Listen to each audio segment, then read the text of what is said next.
the Mercury Theater on the air.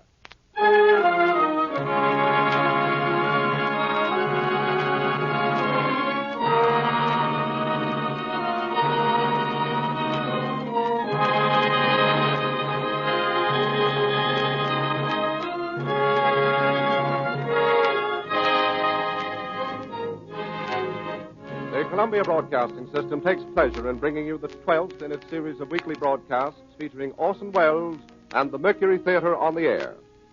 Tonight, Broadway's and radio's most celebrated theatrical producing company brings to life the best-loved character in detective fiction, the immortal Sherlock Holmes.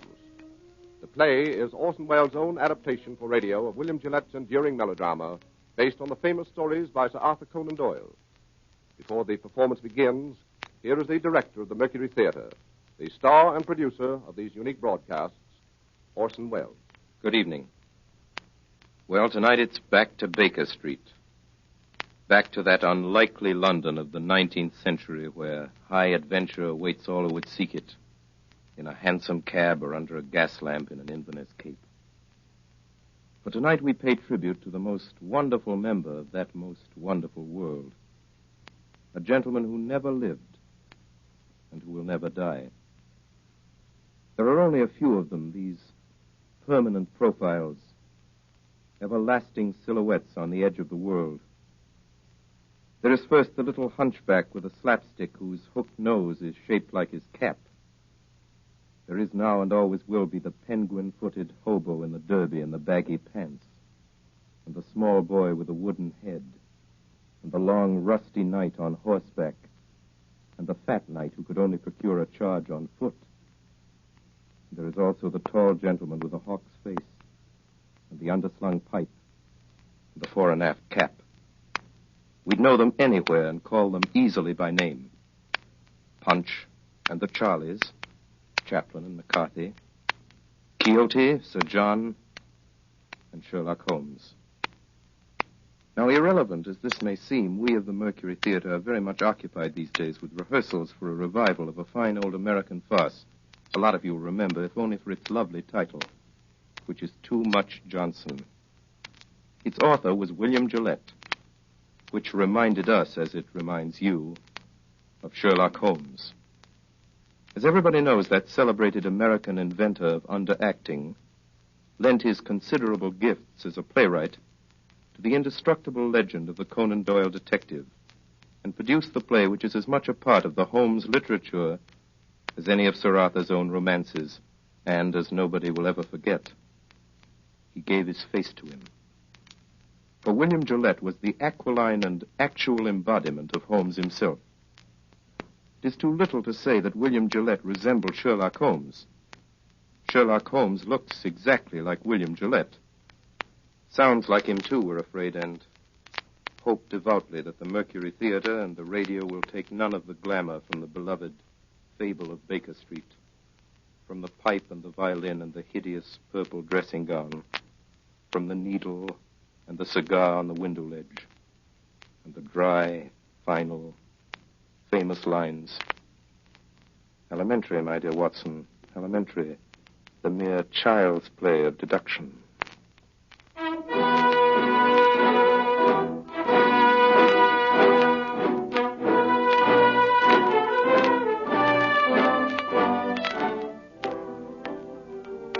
My name is Watson. I am a doctor. It was in the year 1880 that Holmes and I were introduced by a mutual acquaintance. At the time, we were both looking for a lodging that would suit our moderate means. This we found on the second floor of a house at 221B Baker Street. And it was during the years that we occupied these chambers together that Holmes established his unique international reputation as a consulting detective. During that time, I was privileged to be his daily companion, and I have done my modest share in giving to the world an account of some of his most famous cases. Most famous of these are the ones of which I have written under the names of The Speckled Band, Sign of Thor, Hound of the Baskervilles, and A Study in Scarlet. They represent, however, only a minute fraction of the 643 cases Holmes successfully solved during the years that we shared the lodgings in Baker Street. Other cases I hope one day to give to the world include the Tarleton murders, sudden death of Cardinal Tosca, the adventure of Ricoletti, of the clubfoot and his abominable wife, the case of Mrs. Farintosh, the circus belle, and the case of the royal family of Scandinavia. Each illustrate in their own way the remarkable genius of my friend Sherlock Holmes. Since my marriage 3 years ago, Holmes has continued to occupy the Baker Street lodgings by himself. And here almost every afternoon when my work in the office is finished, I am in the habit of calling on him. The sitting room as you go in is exactly as it has been for the past 13 years. The worn bearskin rug, the huge sofa covered with faded chintz, the mantelpiece cluttered with miscellaneous objects, unanswered letters and piles of loose tobacco. On one side of the fireplace, in a deep armchair, his pipe curling forth slow wreaths of acrid tobacco, draped in his hideous purple dressing gown, sits Sherlock Holmes with his violin under his chin.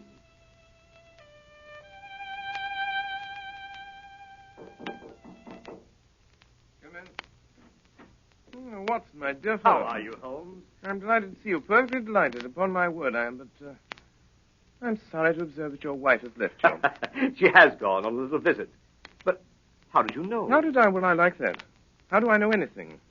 How do I know you've been getting yourself very wet lately, that you're an extremely careless servant girl, that you've moved your dressing table to the other side of the room? Holmes, if you had lived a few centuries ago, they'd have burned you alive.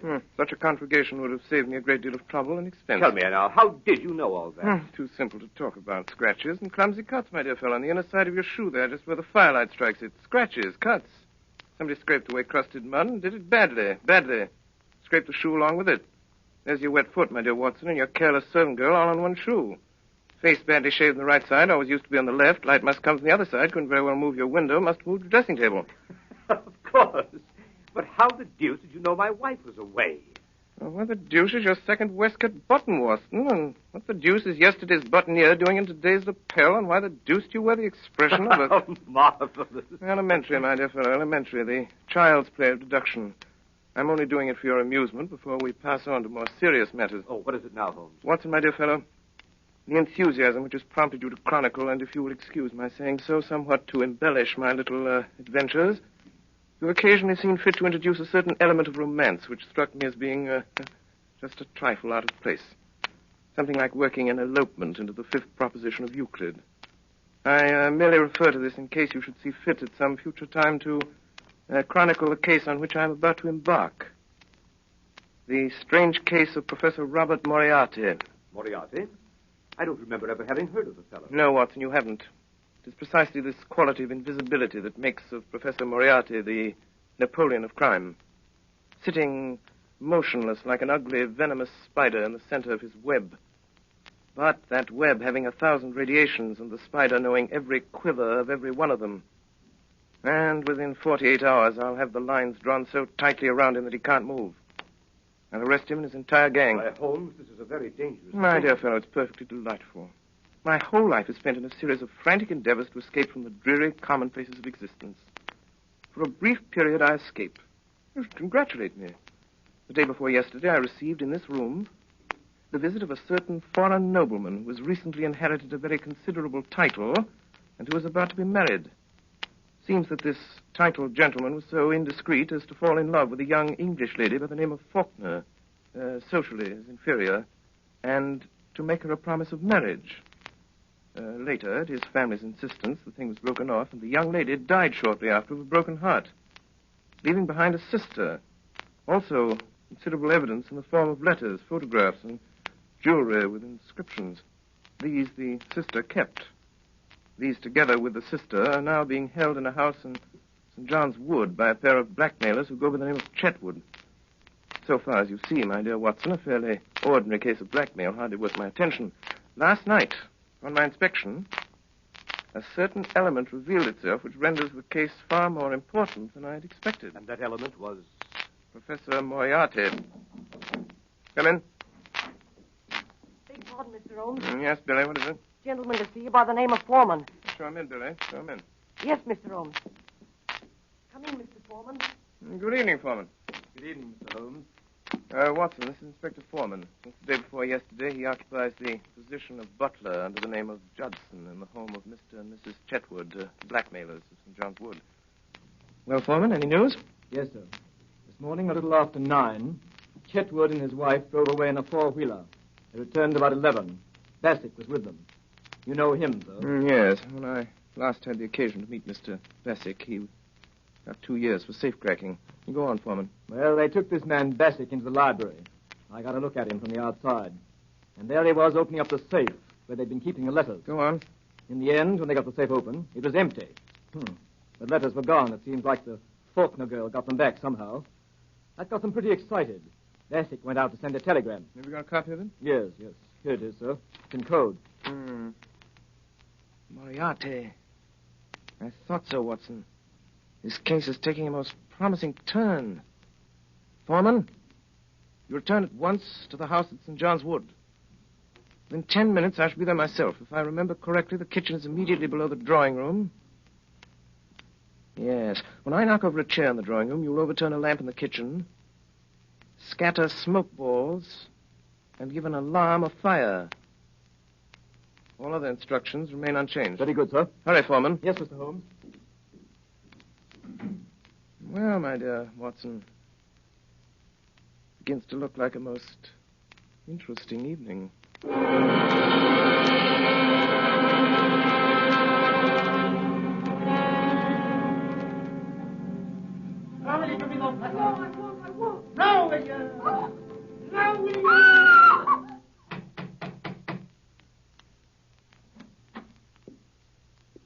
Good evening.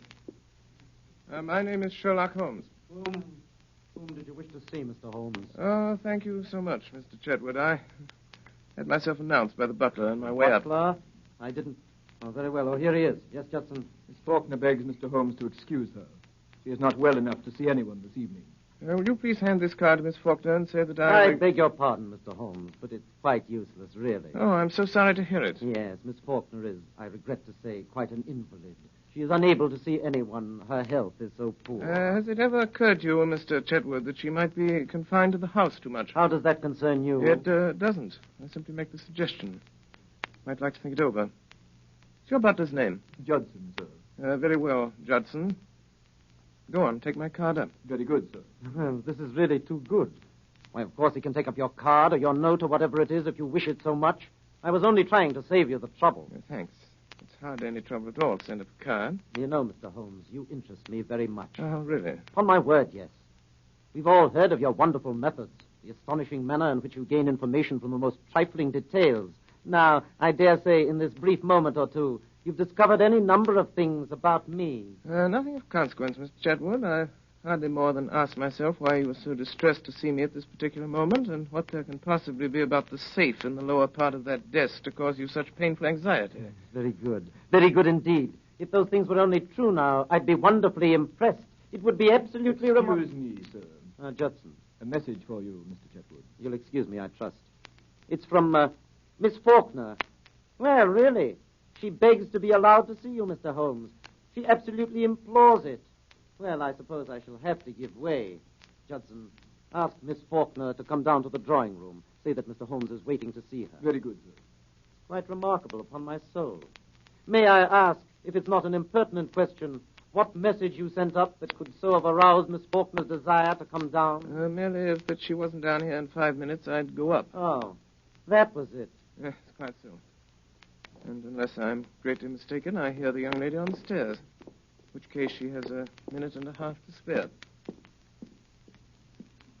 Alice, that is Miss Faulkner. Let me introduce Mr. Sherlock Holmes. Mr. Holmes. Miss Faulkner. I'm really most charmed to meet you. Although it does look as if you'd made me come down in spite of myself, doesn't it? I thank you very much indeed for consenting to see me, Miss Faulkner, but regret to observe that you were put to the trouble of making such a very rapid change of dress. Oh, yes. I did hurry a trifle, I confess. Mr. Holmes is quite living up to his reputation, isn't he, Freddie? Come in.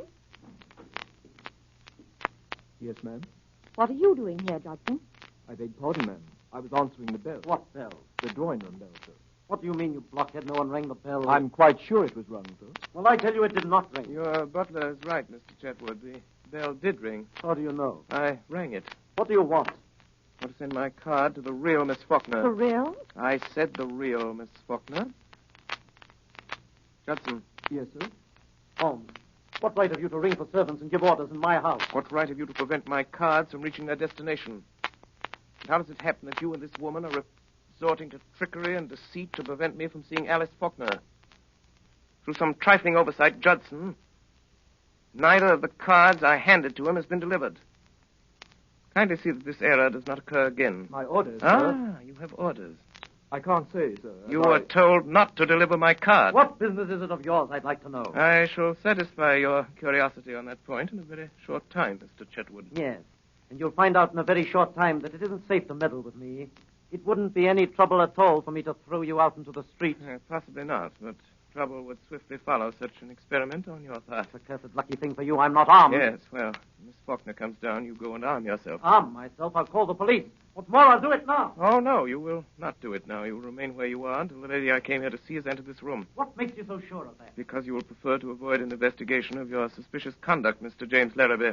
Larrabee? That is the name under which you are known to Scotland Yard, I believe, Mr. Chetwood. This lady here is your wife. To you, Judson, you will either deliver that card to Miss Faulkner at once or sleep in the police station tonight. It's a matter of small consequence to me, which you do. Shall I go, sir? Go on. Take up the card. It makes no difference to me. A short time since, Larrabee, you displayed an acute anxiety to leave the room. Pray do not let me detain you or your wife any longer. Take it you prefer to remain while I talk to Miss Faulkner? We do, Mr. Holmes. Ah, last, Miss Faulkner. Is it Mr. Holmes? Yes, You wish to see me? very much indeed, Miss Faulkner, but I'm sorry to see that you are far from well. Oh, no, No? Beg your pardon. What does this mark mean? Oh, nothing. Nothing? No. And the mark here on your neck, plainly showing the clutch of a man's fingers, does that mean nothing also? Occurs to me that I should like to have an explanation of this. Possibly you can furnish one, Mr. Larrabee. How should I know? It seems to have occurred in your own house. What if it did? You'd better understand that it isn't healthy for you or anyone else to interfere with my business. Ah, that is your business. We have that much at least.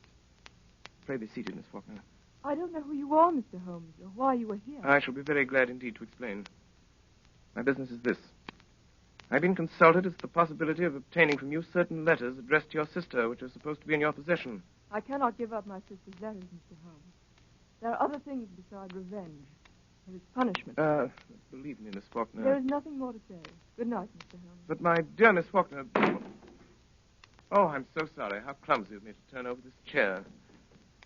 Fire! Fire! Oh, help! Oh, what's that? What's that? What's going on in your house here? Fire! Fire! The lamp, sir. Lamp? The lamp in the kitchen, sir. It fell off the table and everything down there is blazing, sir. Quick, sir, come down. Put it coming.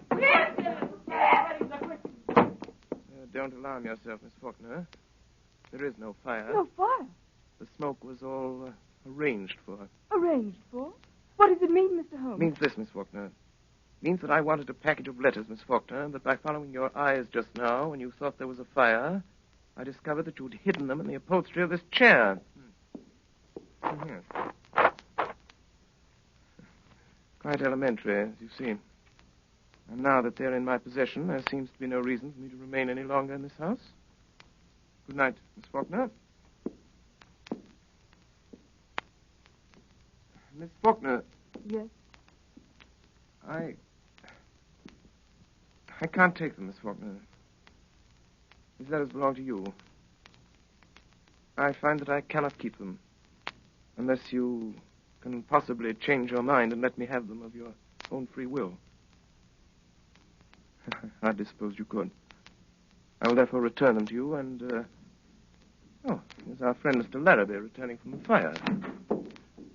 So, you've got the letters, have you? Now I suppose we're going to see you walk out of the house with them. On the contrary, you're going to see me return them to their rightful owner. Miss Faulkner, here are your letters. Should you ever change your mind and be so generous, so forgiving as to wish to return these letters to the one who wrote them, you have my address. In any event, rest assured there will be no more cruelty, no more persecution in this house. Thank you, Mr. Holmes. You are perfectly safe with your property, Miss Faulkner, for I shall so arrange it that your faintest cry of distress will be heard. And if that cry is heard, it will be very unfortunate for those who are responsible.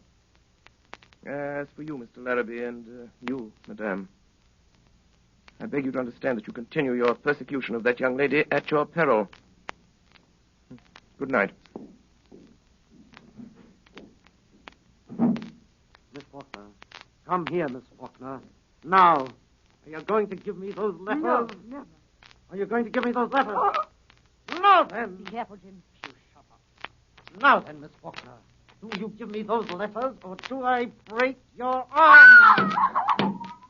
What's that? Someone knocked on the door. No, it was on that side. Did you call, madam? I think someone knocked, Judson. I'll see, madam.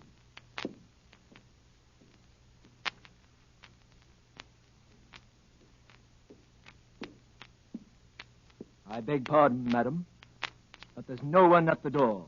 Very well, you may go. He's got us watched. What we want to do is to leave it alone. Let the Emperor have it. Do you mean Professor Moriarty? That's who I mean.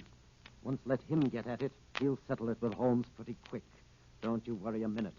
I tell you, Professor Moriarty will get at him before noon tomorrow night. He won't wait long either.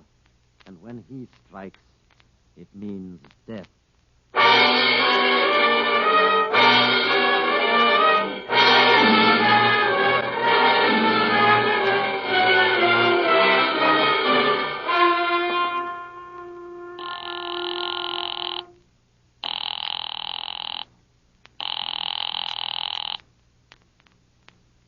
Number?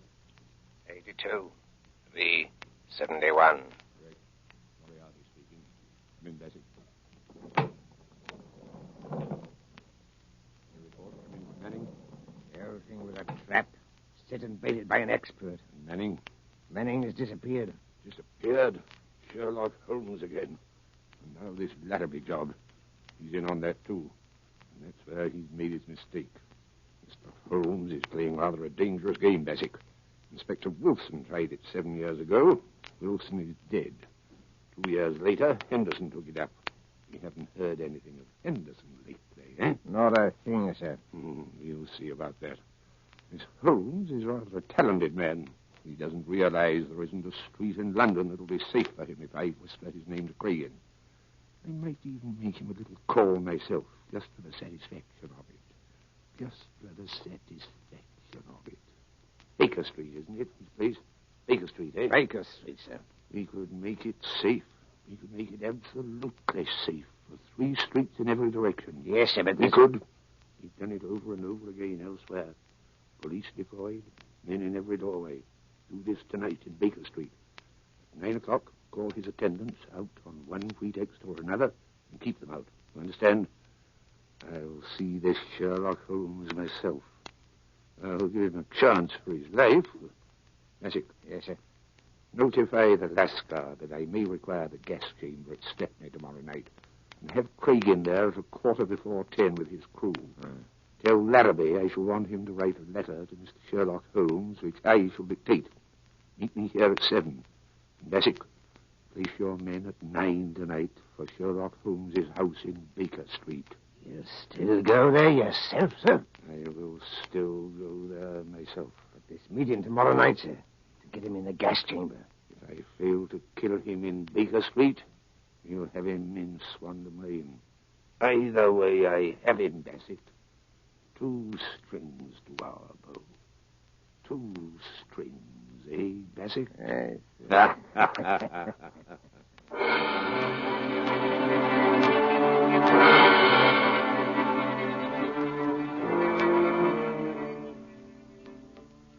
That evening, Holmes and I dined together at Scott's in Piccadilly Circus. After dinner, we went to a concert at Queen's Hall. I can still see him on this particular night of the Moriarty case, well knowing that his life was in peril, sitting beside me in the stalls, wrapped in the most perfect happiness, listening to Sarasate play the violin, gently waving his long, thin fingers in time to the music.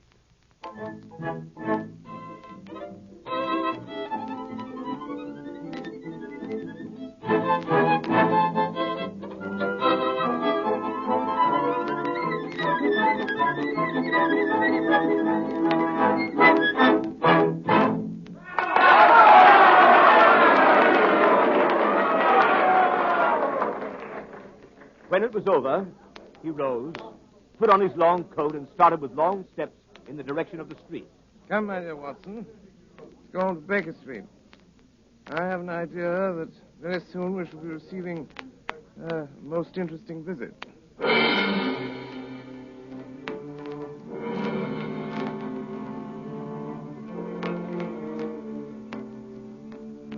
front of Queen's Hall, we hailed a hansom, and as we came down Baker Street, we could see that the light was burning on the second floor of 221B. We went up the dark, narrow stairs.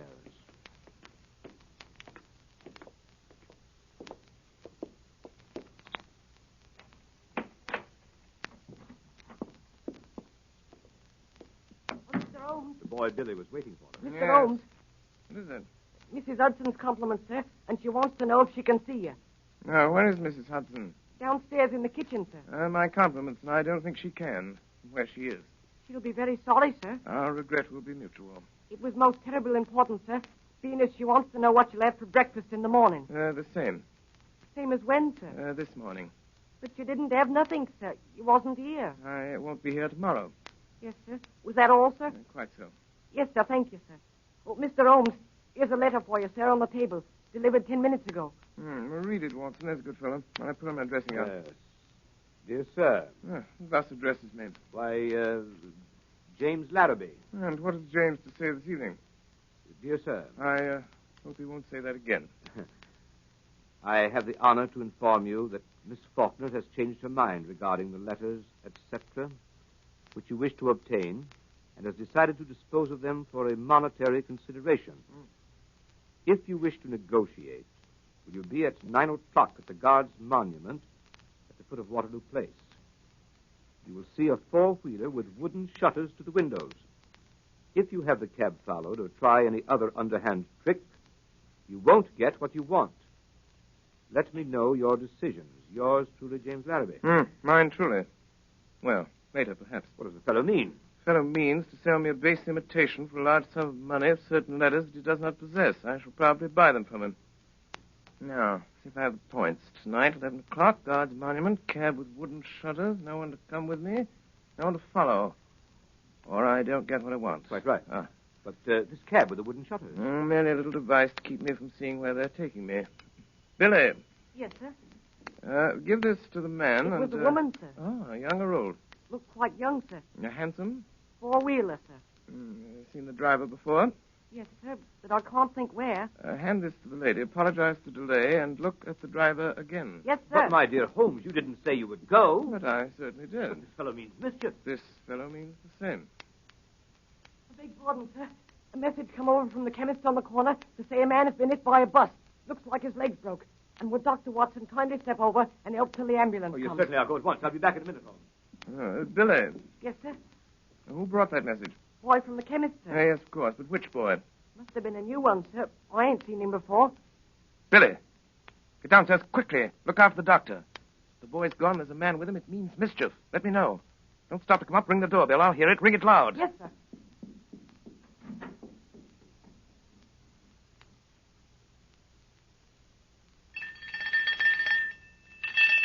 Look out, sir. Look out. Look out.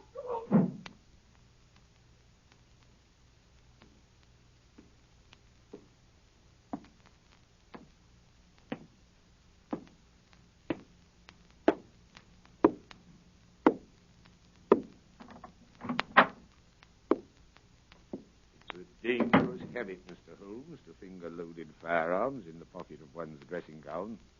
I give you my word, Professor Moriarty. You'll be taken from here to the hospital if you keep your hand behind you like that. That's better. In that case, please put your revolver on the table.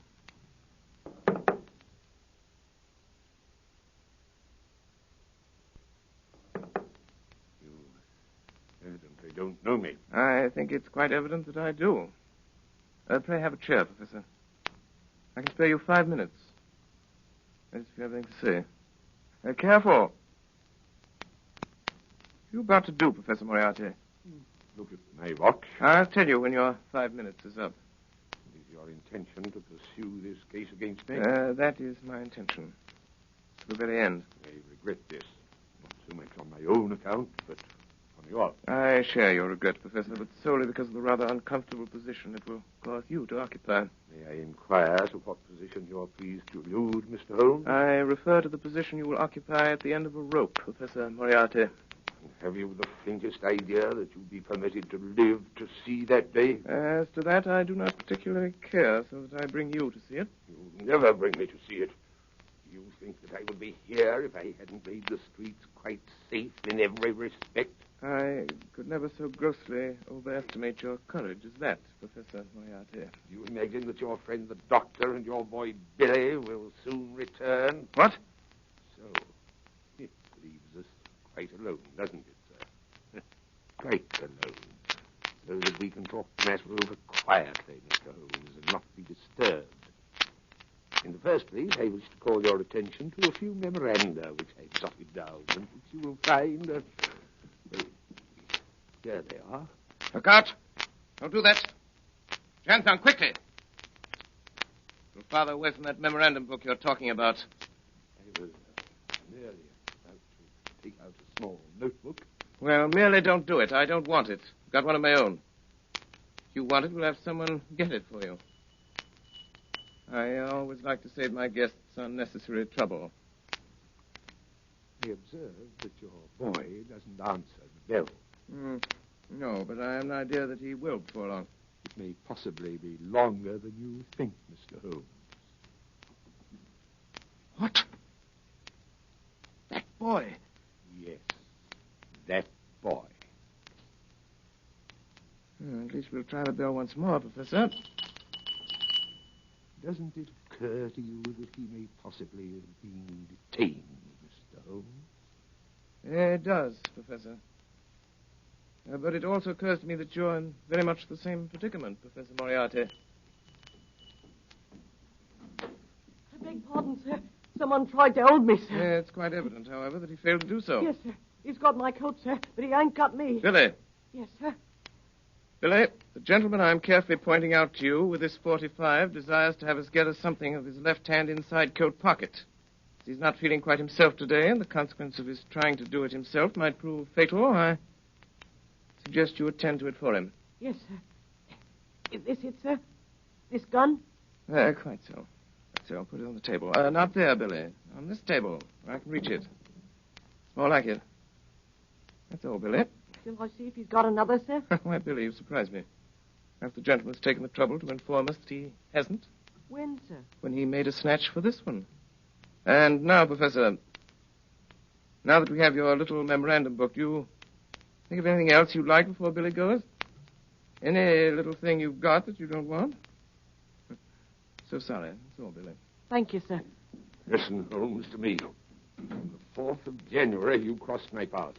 On the 23rd, you incommoded me. And now, at the close of April, I find myself placed in such a position through your continual interference that I'm in positive danger of losing my liberty. Have you any suggestions to make? No, I have no suggestions to make. I have a fact to state. If you don't drop it at once, your life's not worth that. I'm afraid, Professor, that in the pleasure of this conversation, I'm neglecting more important business. If you'll excuse me a moment while I get my pipe off the mantelpiece here. I came here this evening, Mr. Holmes, to see if peace could not be arranged between us. Quite so, quite so. You've seen fit not only to reject my proposals, but to make insulting references coupled with threats of arrest. You've been warned of your danger. You don't heed that warning. Perhaps you'll heed this. Up with your hands, Mr. Holmes. Up with them, perhaps. Didn't imagine I'd leave that gun loaded, did you, Professor Moriarty? Here are your cartridges. I didn't suppose you'd want to use that gun again, so I took them out while you were talking and put them in my pocket. You'll find them all there, Professor. Billy. Yes, sir? Will you please show Professor Moriarty the door? Yes, sir. This way, sir. Don't ever say I didn't warn you, Mr. Holmes. No, Professor Moriarty. No. I never will. Billy, come here. Yes, sir? Billy? Billy, you're a good boy. Yes, sir. Thank you, sir.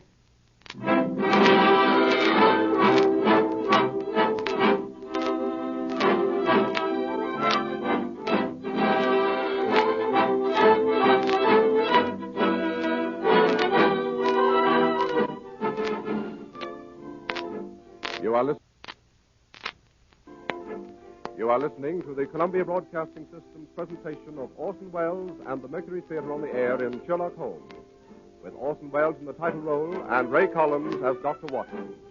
We pause a moment for station identification. This is the Columbia Broadcasting System.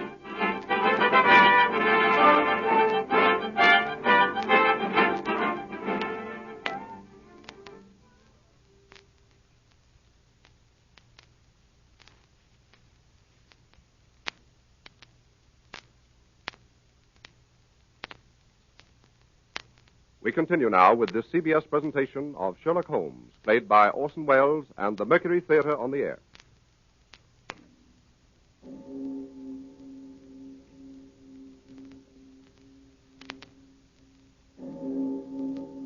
It was exactly 9 o'clock when Sherlock Holmes left the house in Baker Street. He had given the strictest instructions that no one was to follow him. If there had been no word from him by noon of the following day, we must notify Scotland Yard.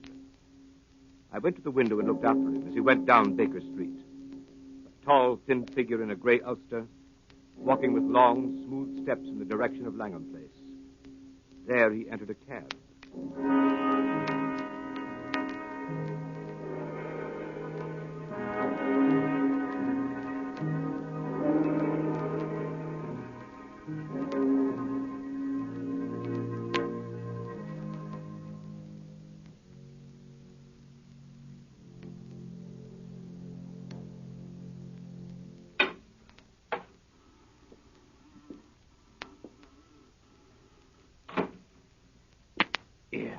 What are you doing, lighting matches here? That's what I'm doing. Chuck it. Why should I chuck it? There might be gas, you fool. There ain't no gas. It's been 4 days since we had gas in the room. And I still say there might be gas. Did you check it? I will. Here goes. Ready? Give it a turn. That'll do. Turn it off. 5 minutes of that. All your troubles are ended. Here. What's that? Bassick? That's right, Craigin. Did you hear it? Yes, sir. McCabe? Yes, sir. Be careful now, you boys. You've got a tough one tonight. You ain't said who, as I've heard. Sherlock Holmes. Oh. You mean that, sir? God's truth. You're going to count him out. Well, if you don't and he gets away, I'm sorry for you, that's all. Jack, the governor's here. Not the governor himself. Professor Moriarty. Shut up.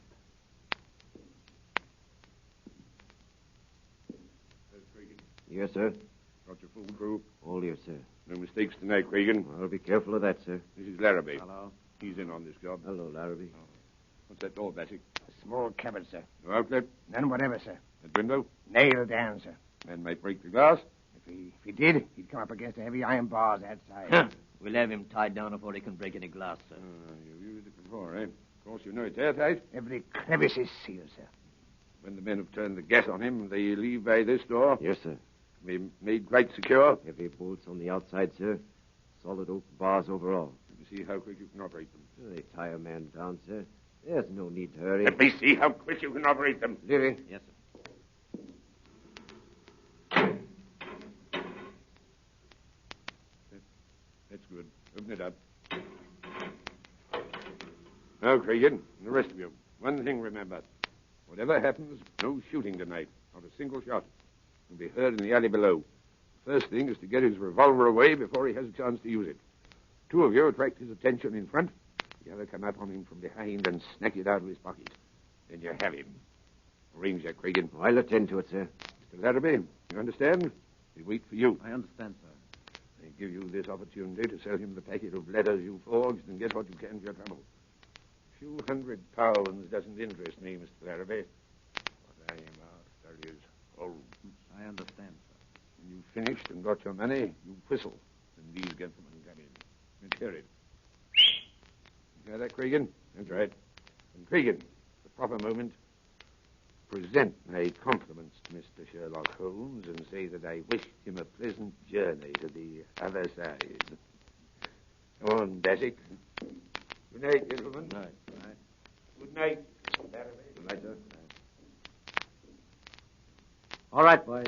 Clear. When you hear the whistle, in you come. Right you are, sir. Larry. Yes, sir. You get down on the corner below. Let me know when he comes. I will let you know. Well, when you see him driving up, come down the alley and whistle 3 times. Very good, sir. Here. What's this? How did you get in? What are you doing there in the back? Hey, what is it, Larry? A woman here in the back. Bring her in. Come on, you. Come on. Oh, it's you, Miss Faulkner. It's true, then. How did you get to this place? I followed you in a cab. What have you been doing since I came up here? Informing the police, perhaps? No. I was afraid he'd come, so I waited. To warn him, I suppose. No. To warn him, yes. You're going to swindle and deceive him, sell him a packet of false letters. I know that. What else are you going to do to him? Wouldn't you like to know? Where are those men who came up here? What men? Three terrible-looking men. I saw them go in at the street door. You don't mean these men, do you, Miss Faulkner? No! Tie her up, boys. Can't make a noise. Here we go. Tie her up. Listen. That's him. There he is now. What? Holmes? That's him. That's the signal. You don't have time to get her out. Shut her in there in the cupboard. Yeah, that'll do. In with her. Into the cupboard. Hey, there ain't no lock to this here cupboard door. I'll drive something in there. Here, this knife. This'll do it. That'll hold up. Now, quick, quick.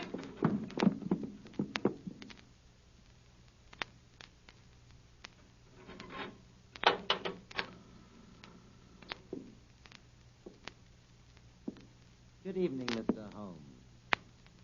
Ah, Mr. Larrabee. Oh, really? I certainly thought after all this driving about in a closed cab, you'd show me something new. Seen it before, have you, Mr. Holmes? Oh, well, a time or two. Now to come to think of it, I nabbed a friend of yours in this place while he was trying to drop himself out of the window. Ed Colvin, the cracksman. Colvin, never heard of him before. Well, you certainly never heard of him after. Sure of that. A brace of counterfeiters used these luxurious chambers in the spring of '89. One of them hid in that cupboard. We pulled him out with the heels. Quite interesting. But times have changed since then. So they have, Mr. Larrabee, so they have. But then it was only cracksmen, counterfeiters, pickpockets, and petty swindlers of various kinds. But now... Well, what now? Well, between you and me, Mr. Larrabee, we've heard some not altogether agreeable rumors. Rumors of some pretty shady work not far from here.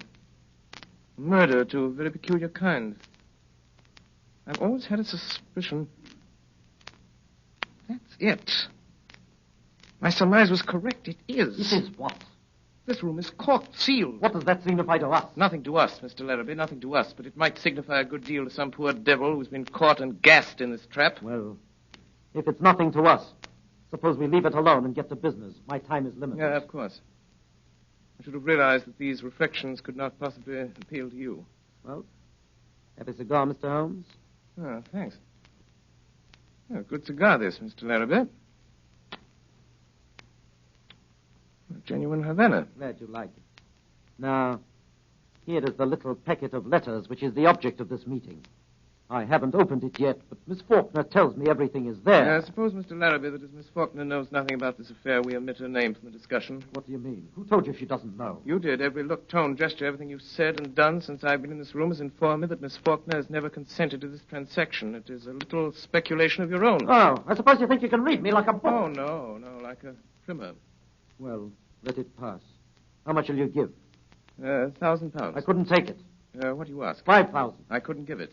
Well, I've been offered 4,000 for this little Why packet. didn't you take it? Because I intended to get more. Oh, that's too bad. They offered 4,000. They'll give 5. They won't give anything. Why not? They've turned the case over to me.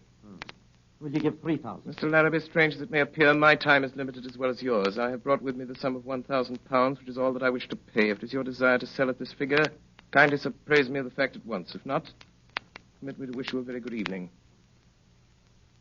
Well? You can have it. It's too small a matter to haggle over. Give me the money. Yes, certainly.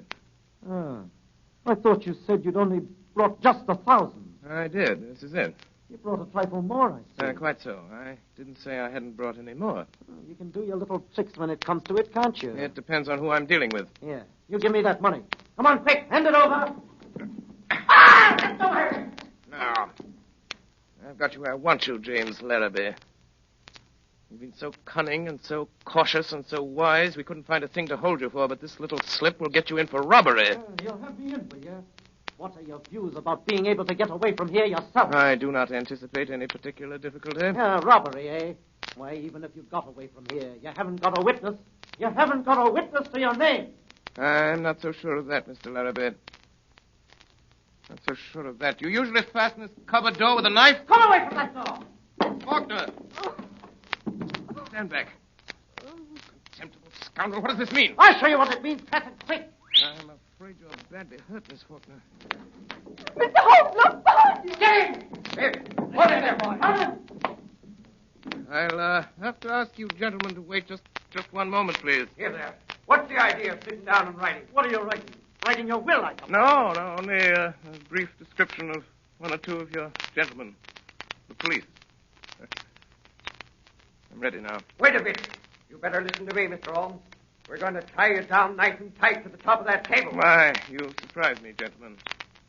Thinking you're so sure of anybody in this room. And 3 bars going out of that window. Bars or no bars, you're not going to get out of here as easy as you expect. There are so many ways, Mr. Larrabee, that I hardly know which one to choose. Well, you better choose quick, I can tell you that. I'll choose at once, Mr. Craigin. And my choice falls on this chair. My God! The light! You get away in the chair! Look out! There he goes! Look at his cigar! Drag him by the cigar! Look at his cigar! Look out! He's gone to the window! He's up on the ledge! He's climbed out! Look at his cigar! Get him quick! After him! There he goes! He's out! By the window! No, gentlemen, no, not by the window. I'm leaving by the door. By the way, I left my cigar for you on the windowsill. Good evening, gentlemen.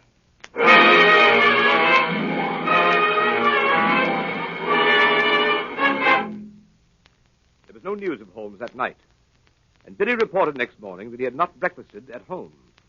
I had a busy morning at my office in Harley Street.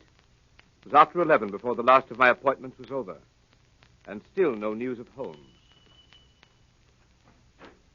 Did you ring Dr. Watson? Oh, Parsons. Is there anyone waiting? I have to be in Baker Street at noon. There's one person in the waiting room, Doctor. A lady, sir, and she wants to see you most particular. What about? She didn't say, sir, only she said it was of utmost importance to her if you'll see her, sir. Oh, very well, I'll see her, and call a cab for me at the same time and have it wait. Show the lady in. Yes, sir. This way, ma'am. This way. Ah, Doctor, it's awfully good of you to see me. I'm Mrs. H. DeWitt Seaton. Dear me, I didn't bring my card case. Or if I did, I've lost it. Don't trouble about a card, Mrs. Seaton. They said you were Mr. Holmes' friend. Several people told me that. Several. They advised me to ask you where I could find him today, this morning. And everything depends on it, Doctor. Everything. I'd go to Mr. Holmes at once. But I've been, and he wasn't there. You went to Mr. Holmes' house? Yes, in Baker Street. That's why I came to you. They said he might be here. No, he isn't here. But don't you expect him this morning? No, there's no possibility of Mr. Holmes coming, as far as I know. But couldn't you get him to come? It would be such a great favor to me. I'm almost worn out with going about him with this dreadful anxiety. If you could get word to Mr. Holmes to come... I could not get him to come, madam, and I beg you to excuse me. I'm going out myself on urgent business. I have no idea where Mr. Holmes could be. What's that, Parsons? Sounded like an accident, sir. Probably nothing more than a broken-down hansom. See what it is, Parsons. That's the bell, sir. Somebody's hurt, sir, and they're wanting you. Well, don't allow anybody to come in. I have no more time. Very well, sir. But they're coming in, Doctor. Let the old man come in, can't you? Yes, to bring him in. There ain't nowhere else for him to go. Can't the doctor's off his business and he can't come in when he's there. The doctors can't see anybody. He's got to come in. We can't leave him out in the street, can we? All right, help him in, Parsons. Oh, Doctor, isn't it frightful? Can I be of some use, None Doctor? whatever, none whatever. But, Doctor, I must see the poor fellow. Oh, my leg, my leg. Right this way, sir. Be careful of the sill, sir. That's it. It's a accident. You can't help a accident. Oh, you can't. That's plain enough. He was on the wrong side of the street, he was. Now, over to this chair. No, I'll sit here. No, this is the chair, sir. Don't you suppose I know where I want to sit down? You'll sit down here. That isn't the doctor. The doctor will have a look at you. Here's the doctor. That isn't the doctor. Yes, it is a doctor. Here, doctor. You just come and have a look at this old bloke, will you? He's hurt himself a little then. Are you a cabman? Yes, I'm the cabman. Well, I'll have you arrested for this. Arrested? Arrested! You can't arrest me. No, I can't, but somebody else can. Where's my hat? Where's my hat? My hat! My hat! Never mind your hat. I will mind my hat, and I'll hold you responsible. There's your hat in your hand. Go on, sit down. That isn't my hat. Here, you're responsible. I'll have you arrested. Here, come back. I'll go and stick around here. You know, I got to go and attend to my meeting all. Bring your horse in here. I want to speak to him. Conspiracy. I won't stay in this place. If I ever get out of here alive. What are you staring at me for, lady? Parsons, tell that cab to wait for me. I must see if he's badly hurt. Yes, sir. Now, my friend, if you'll sit quiet for one moment, I'll have a look at you. Well, stay still, will you? Well, how can I... Remarkable weather we're having, eh, Doctor? Holmes! What on earth? How about helping me remove some of this ridiculous disguise, Watson? Holmes! Is that you? Quite so, my dear fellow, quite so. Holmes! Watson, only get out that window. Look out, the blind! What do you want me to do? Nothing. Already been done by Mrs. Larrabee here. Look out, Holmes. She can get out that way. I don't think so, Watson. Foreman! I've got her, sir. Good work, Foreman. I'll take this lady in charge. Yes, sir. Very good, Foreman. Wait for me outside. Yes, sir. Oh, Watson, my dear fellow, I regret to say that up to the present time, Professor Moriarty himself has not risen to the bait. Where do you think he is? In the open streets, under some clever disguise. Watching for a chance to get at me. And was this woman sent in here? Quite so. A spy. To let them know by some signal if she found me in the house. Now they know. Pull down that blind, Watson. I don't care to be shot at from the street. I imagine we shall hear from Professor Moriarty very soon now. Mr. Holmes! Mr. Holmes! What did I tell you? He's come, sir. From where? The house across the street. He was in there watching these windows. He must have seen something, for he's just come out. There was a cab waiting in front of this house, sir, and he's climbed up and changed places with the driver. Get out again quick, Billy, and keep your eye on him. Yes, sir. Thank you, sir. Watson, if you let me have a rather heavy portmanteau for a few moments, I won't do it any harm. Parsons, my large Gladstone over there in the corner. Bring it here, please. Yes, sir. Here you are, sir. Here's the portmanteau. Thank you, Parsons. Put it down there. Thank you so much. Parsons, you ordered a cab for the doctor a short time ago. It's been waiting, I believe. Yes, sir, I think it has, sir. Be so good as to tell the driver to come in here and get a valise. When he comes, tell him that's the one. Very good, sir. My dear Watson, times like these you should tell your man never to take the first cab that comes on call, nor yet the second. The third may be safe. But, Holmes, All right, I'm cabby. Yes, cabby. Here, right in this way. This bag. I want taken down, Right, I'll street. give that. All right. Goodbye, Watson. Bye, Watson, old fellow. Wait a minute, driver. Pretty heavy, I'm afraid. Let me help you. Watson, I'll write to you from Budapest. Yes, but Holmes... Here, driver. Let me tighten up these straps a bit. There we are, that's right. I'll hold it, driver. You pull the strap. A few little things in this bag that I wouldn't like to lose. Right, you will see. And it's just as well to make quite sure. Is it not, Professor Moriarty? By means of a simple pair of handcuffs. Blast you, Holmes. Do you imagine, Sherlock Holmes, that this is the end? I ventured to dream that it might be. You quite sure the police will be able to hold me? Professor Moriarty, I'm quite sure of nothing. Take him away, Foreman.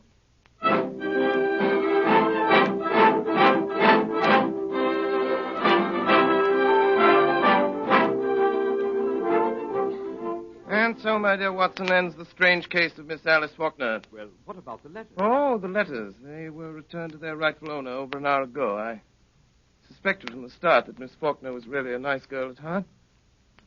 Ah, dear. What is it, Holmes? I was just reflecting, my dear Watson. With Moriarty out of the way, London, from the point of view of the criminal expert, is likely to become a singularly uninteresting city. One's morning paper, a veritable wilderness of boredom. Mr. Holmes! Mr. Holmes! Yes, Billy? There's a lady, sir. Been waiting for an hour. Says she's got to see you, sir. Case of murder, she says. She's got her face veiled. From which I deduce that she is a lady of over 41 and less than 45, of a strange, dark beauty and considerable social eminence. And that she has lived for some years in the Near East.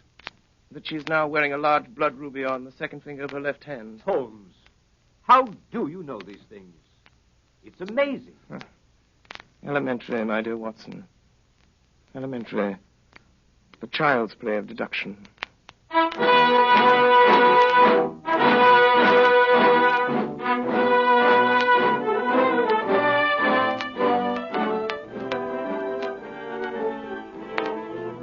Again tonight, the Columbia Broadcasting System, through its affiliated stations coast to coast, has brought you Orson Welles and the Mercury Theater on the Air, the 12th production in this unique series featuring Broadway's and radio's most celebrated theatrical producing company. This evening, the play was Orson Welles' own adaptation of William Gillette's Sherlock Holmes. In the cast, Dr. Watson, played by Ray Collins. Alice Faulkner by Mary Taylor. Madge Larrabee by Brenda Forbes. James Larrabee by Edgar Barrier. Inspector Forman by Morgan Farley. Craigin by Richard Wilson. Brassic by Alfred Shirley. Larry by William Allen. Billy by Arthur Anderson. Professor Moriarty by Eustace Wyatt. And Sherlock Holmes by Orson Welles. The orchestra was conducted